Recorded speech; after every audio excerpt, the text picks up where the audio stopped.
En 2010, Antoine travaille à l'ONF comme projectionniste. Sur l'un de ses quarts de travail, il projette un jour le court-métrage d'animation Angry Man d'Anita Kelly. Un film qui parle de la violence conjugale vécue du point de vue d'un enfant. Parce que futur papa et éternel enfant dans l'âme, son cœur fond. Antoine constate l'évidence, il a de la matière théâtrale devant les yeux. Le court-métrage est une adaptation de l'album norvégien Sinnaman de Grodal. L'ouvrage est traduit en suédois, en islandais et en mandarin, mais pas en anglais, ni en français. Antoine commande le livre sur Internet. Il le reçoit, le trouve beau, mais se dit vite qu'il ne comprend rien au norvégien.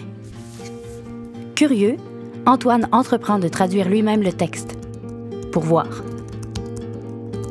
1 an plus tard, Antoine ne parle toujours pas norvégien, mais sa traduction est terminée. Sous cette traduction, l'idée d'un théâtre d'ombre et de marionnettes pour les 9-12 ans.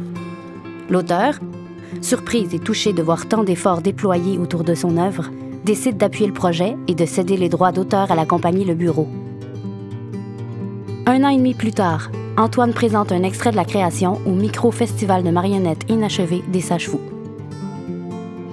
3 ans après la découverte de l'œuvre, toute une équipe travaille à la création grâce au soutien du Conseil des arts du Canada.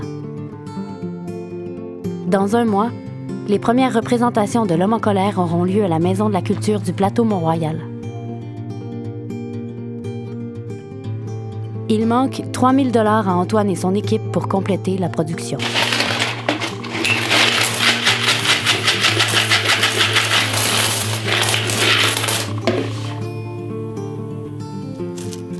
Contribuez au financement du projet en réservant dès maintenant votre billet pour la représentation bénéfice du 26 avril.